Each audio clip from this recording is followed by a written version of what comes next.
उत्तर प्रदेश में दक्षिणांचल और पूर्वांचल बिजली वितरण कंपनियों के निजीकरण की आड़ में 40,000 करोड़ का व्यारा नारा करने की तैयारी है।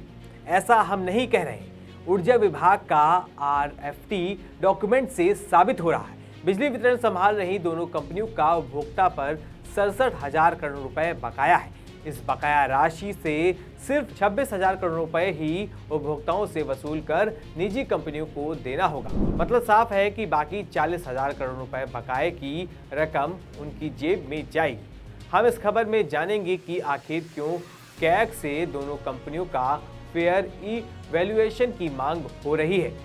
दोनों कंपनियों के रेवेन्यू पोटेंशियल के अनुसार रिजर्व बेस प्राइस क्यों नहीं तय किया गया। इलेक्ट्रिसिटी एक्ट की कौन सी धारा का उल्लंघन किया जा रहा है, इसका क्या असर पड़ेगा। नमस्कार, मैं हूं आपके साथ आयुष मिश्रा। आप देख रहे हैं 4 PM यूपी। दोस्तों, उत्तर प्रदेश में बिजली वितरण कंपनी के निजीकरण को लेकर विवाद गहराता जा रहा है। पूर्वांचल विद्युत वितरण निगम लिमिटेड और दक्षिणांचल विद्युत वितरण निगम लिमिटेड के निजीकरण की प्रक्रिया पर सवाल उठ रहे हैं। आरोप है कि इस प्रक्रिया में पारदर्शिता की कमी है और यह उपभोक्ताओं, कर्मचारियों और किसानों के हित के खिलाफ है। ऊर्जा विभाग के रजिस्टर फॉर टेंडर दस्तावेज के आधार पर दावा किया जा रहा है कि निजीकरण की आड़ में 40,000 करोड़ रुपए की वित्तीय अनियमितता की जा सकती है। इसके अलावा नियंत्रक और महालेखा परीक्षक से फेयर इवैल्यूएशन की मांग, इलेक्ट्रिसिटी एक्ट के उल्लंघन के आरोप और रिजर्व बेस प्राइस के निर्धारण पर भी सवाल उठ रहे हैं। उत्तर प्रदेश में बिजली वितरण का काम मुख्य रूप से Uttar Pradesh power corporation limited के तहत 5 डिस्कॉम द्वारा किया जाता है, जिसमें पूर्वांचल और दक्षिणांचल शामिल है। ये दोनों डिस्कॉम प्रदेश के 40 से अधिक जिलों में बिजली आपूर्ति का जिम्मा संभालते हैं। सरकार का दावा है कि इन डिस्कॉमों को निजीकरण करने से बिजली आपूर्ति में सुधार होगा, घाटा कम होगा और ग्रामीण क्षेत्रों में बिजली की उपलब्धता बढ़ेगी। हालांकि इस फैसले का विरोध कर्मचारी संगठन, उपभोक्ता परिषदों और किसान संगठनों द्वारा किया जा रहा है। उनका कहना है कि निजीकरण से बिजली की दरें बढ़ेंगी और कर्मचारी की नौकरियों पर खतरा पड़ेगा और गरीब उपभोक्ताओं पर अतिरिक्त बोझ पड़ेगा। आपको बता दें कि ऊर्जा विभाग के रजिस्टर फॉर टेंडर दस्तावेज के आधार पर दावा किया जा रहा है कि निजीकरण की प्रक्रिया में 40,000 करोड़ रुपए की वित्तीय अनियमितता की जा सकती है।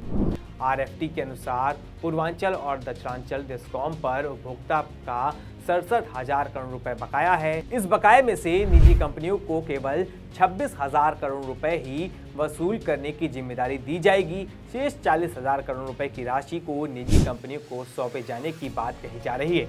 वहीं इस दावे के पीछे तर्क यह है कि अगर निजी कंपनियों को 67,000 करोड़ रुपए के बकाये में से केवल 26,000 करोड़ रुपए वसूलने की जिम्मेदारी दी जाएगी तो बाकी 40,000 करोड़ रुपए का क्या होगा। जिसको लेकर जानकारों का कहना है कि यह राशि निजी कंपनियों की जेब में जाएगी, जिससे सार्वजनिक धन का दुरुपयोग होगा। उत्तर प्रदेश राज्य विद्युत उपभोक्ता परिषद के अध्यक्ष ने निजीकरण की प्रक्रिया में पारदर्शिता की कमी और कॉन्फ्लिक्ट एक्ट ऑफ इंटरेस्ट के नियमों को शिथिल करने पर सवाल उठाए हैं और उन्होंने मांग की है कि दोनों डिस्कॉम का निष्पक्ष मूल्यांकन नियंत्रक और महालेखा परीक्षक द्वारा किया जाए। फेयर इवैल्यूएशन एक ऐसी प्रक्रिया है जिसमें किसी कंपनी या संगठन की संपत्तियों, देनदारियों और राजस्व की क्षमता का निष्पक्ष और पारदर्शी मूल्यांकन किया जाता है। वहीं यह सुनिश्चित करता है कि कंपनी का मूल्यांकन बाजार के मानकों के अनुसार हो और किसी भी पक्ष को अनुचित लाभ न मिले। आपको बता दें कि सीएजी एक संवैधानिक संस्था है जो सार्वजनिक धन के उपयोग की निगरानी करती है। इसका मूल्यांकन निष्पक्ष और विश्वसनीय माना जाता है। टेंडर प्रक्रिया में कॉन्फ्लिक्ट ऑफ इंटरेस्ट के नियमों को शिथिल करने का आरोप है। इससे यह आशंका बढ़ती जा रही है कि कुछ निजी कंपनियों को अनुचित लाभ दिया जा सकता है। वहीं डिस्कॉम की संपत्ति और बकाया राशि का सही मूल्यांकन न होने से सरकारी खजाने का नुकसान हो सकता है। आपको बता दें कि योगी सरकार के निजीकरण के इस फैसले का उत्तर प्रदेश के उपभोक्ता, कर्मचारी, किसान और अर्थव्यवस्था पर बहुत बुरा असर पड़ सकता है।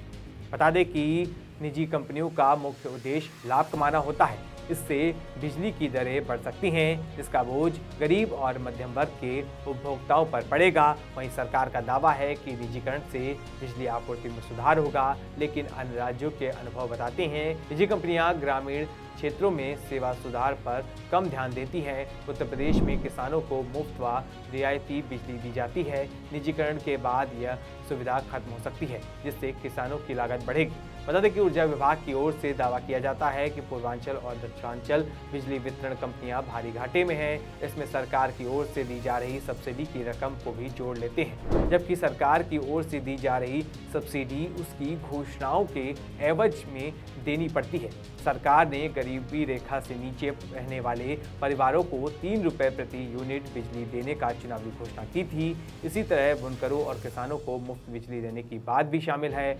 पूर्वांचल विद्युत वितरण निगम ने कुल 6,327 करोड़ रुपए की सब्सिडी दी जाती है। सरकार इस रकम को कैश गैप में जोड़कर घाटा बताती है, जबकि ये रकम लुभाने और चुनावी वादे के पूरे करने के एवज में देनी पड़ती है। कर्मचारी संयुक्त संघर्ष समिति ने पूर्वांचल बिजली वितरण कंपनी साल 2024-2025 के परफॉर्मेंस का उदाहरण देते हुए बताया कि कैसे मुनाफे वाली कंपनी को घाटे में दर्शाया जाता है। उस वित्तीय वर्ष में कंपनी ने उपभोक्ताओं से 13,297 करोड़ रुपए का राजस्व वसूल किया।